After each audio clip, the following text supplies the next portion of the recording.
Hey everybody, thanks for discovering the channel. Thanks for liking it. Thanks for making comments.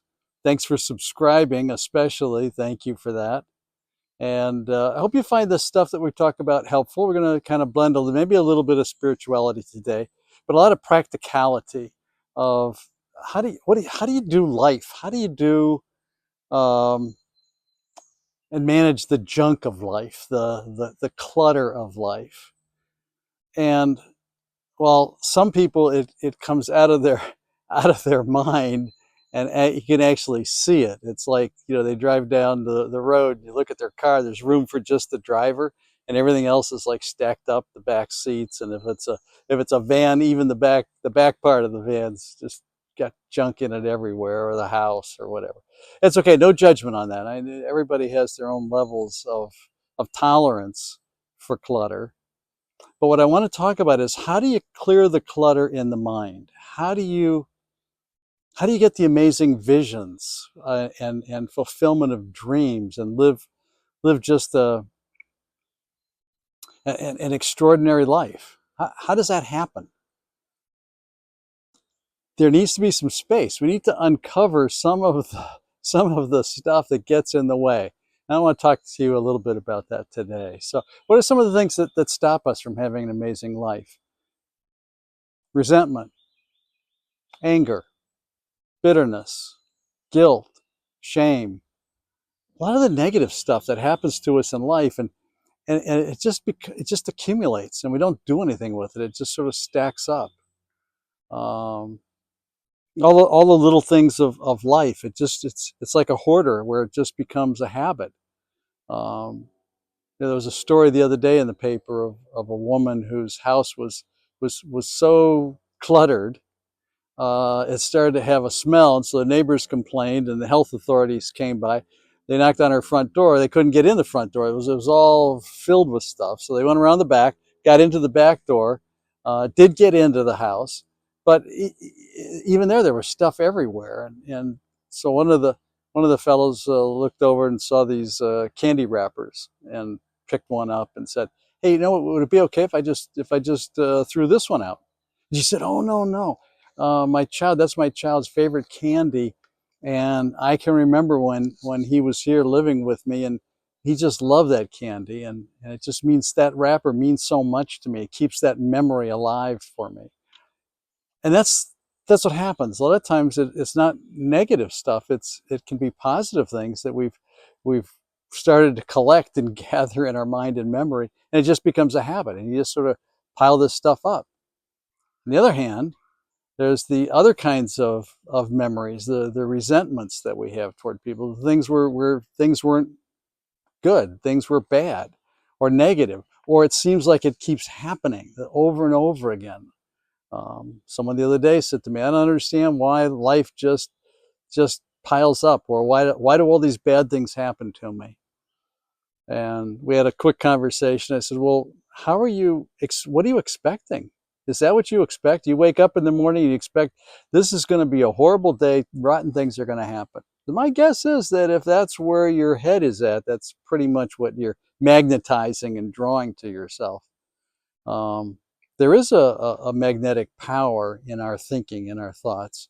And that's why I want to take care of the unclutter stuff, all that stuff that's in the unconscious that we're not paying attention to, that over the years just builds up, and it's like this incredible magnet. So we're trying to be positive, we're trying to go in the right direction, and then all this negative stuff keeps happening.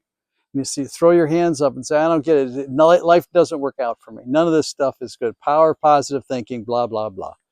Well, it works, but sometimes you have to uncover some stuff first. You have to see what's there and recognize that maybe mentally, in some ways, you are being like a hoarder. You're just storing stuff that really has, no place in your life anymore. But it's still there, and you're keeping and hanging on to it. Time to get rid of it. How do you do it? Well, here's a simple formula. Love replaces fear. Hope displaces discouragement. Greatness discourages mediocrity. And recognize that you have seeds of greatness in you. And probably the most powerful one, forgiveness. Forgiveness displaces guilt and shame. So, how do we get there? How do we get to that place where we can make those adjustments and changes in our life, even though what happened to us, and maybe even what's happening to us, isn't fair, it isn't right, it isn't just. It's all of those things, and we're not making excuses for that or excusing the other people who are involved in that. That's not. I'm not saying that somehow they're right and you're wrong, but it's what does it serve? How does it serve you? It doesn't serve you, but how does it serve you to hold on to that stuff? And some of those resentments, like I didn't like the way I was raised. Okay, my parents weren't. You know, my mother, my father, they split up. They each went their own way. They didn't parent me. They parented me the wrong way. All of that sort of stuff. Yeah. But that was like 27 years ago. How long do you want to drag that stuff around with you? That's the stuff that's robbing you of your energy in your life. It's like we're allowed certain levels of energy each day, and we can spend it holding on to that or living an adventurous, amazing life. When you refuse to let go of things or to throw things away, you're no different than that hoarder we talked about, whose house was not her home. She robbed herself of that space by holding these little scraps of what she thought was memory. You can remember the beautiful things of your children. You don't need their candy wrappers.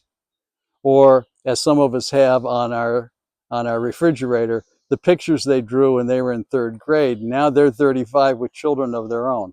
It's like it's probably maybe time to see if their kids will do some pictures for your refrigerator door. Um, but that's the challenge, isn't it? Is to be able to be present here and now, to recognize, yeah, the way of life is set before me, the way of death is set before me. Choice is yours to make.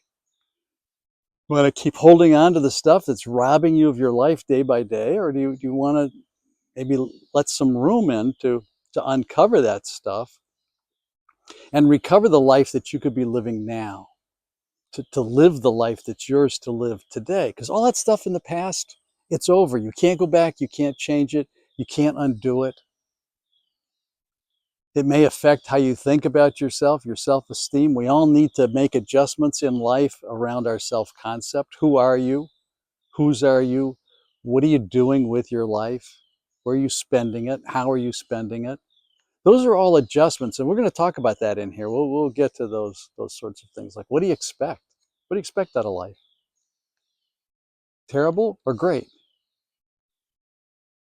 Who are you? Or do you see yourself in your greatness? Do you see the seeds of greatness that have been planted in you? Do you see the beauty that you have? Do you see the artistry, the amazing life that you have that's been given to you?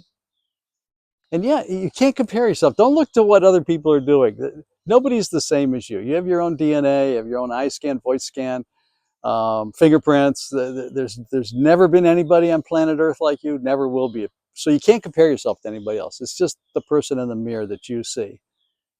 And as I said, love replaces fear when it's coming to love and accept yourself for who you are and for who you can become. Now, ego's going to jump in and say, yeah, but what if?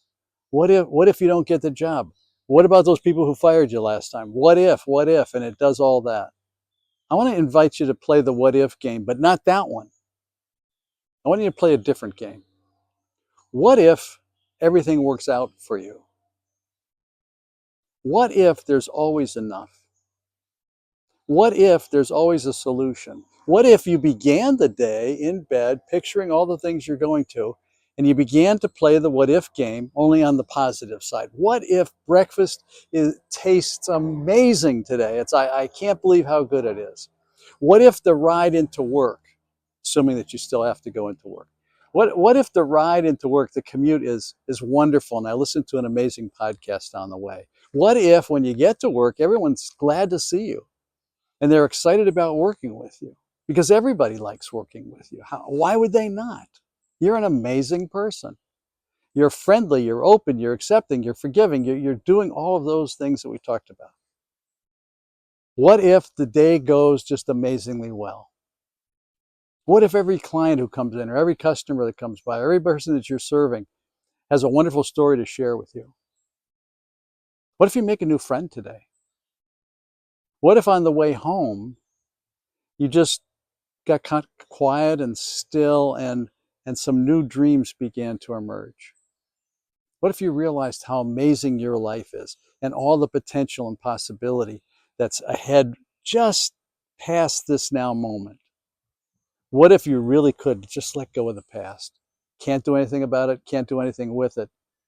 Why fill your life with it instead of living this amazing life that's yours, that you can live right now? I wish you the power to step into it by stop giving away your power to the past. Embrace the possibilities of now and next.